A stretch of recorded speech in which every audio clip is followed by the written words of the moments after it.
नमस्कार शेतकरी बांधवांनो, मी शेतकरी महेश या यूट्यूब चॅनलवरती या महाराष्ट्रातील तमाम शेतकरी बांधवांचं, कष्टकऱ्याचं, बळीराजाचं आपणा सर्वांचं मनपूर्वक सहर्ष स्वागत करतो.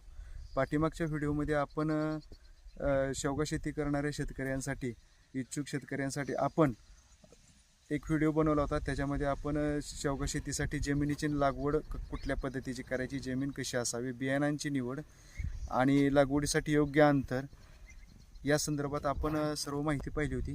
आजच्या व्हिडिओमध्ये आपण शेवग्याची पहिली शेंडा स्टॉपिंग या संदर्भात आपण व्हिडिओ बनवत आहोत. तर शेवग्याची पहिली शेंडा स्टॉपिंग ही अतिशय महत्त्वाची असते. तर मित्रांनो, अशा पद्धतीचे एक 2.5 फूट ते 3 फूट अंतराची काठी काढायची. लांबीची साधारण 2.5 फूट घ्या, कमीत कमी 2.5 फूट, जास्तीत जास्त 3 फूट अशा पद्धतीची काठी घ्या.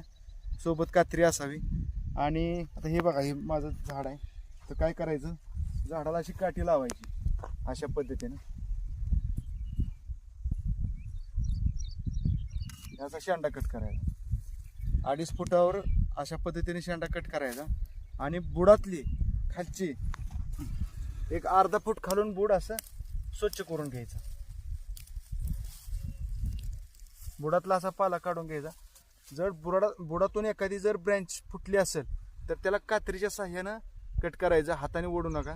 त्या ठिकाणी जखम होती, झाड डॅमेज होतं, बुरशीचा प्रादुर्भाव होतो. म्हणून कात्रीचा वापर करा, सर्वात बेस्ट.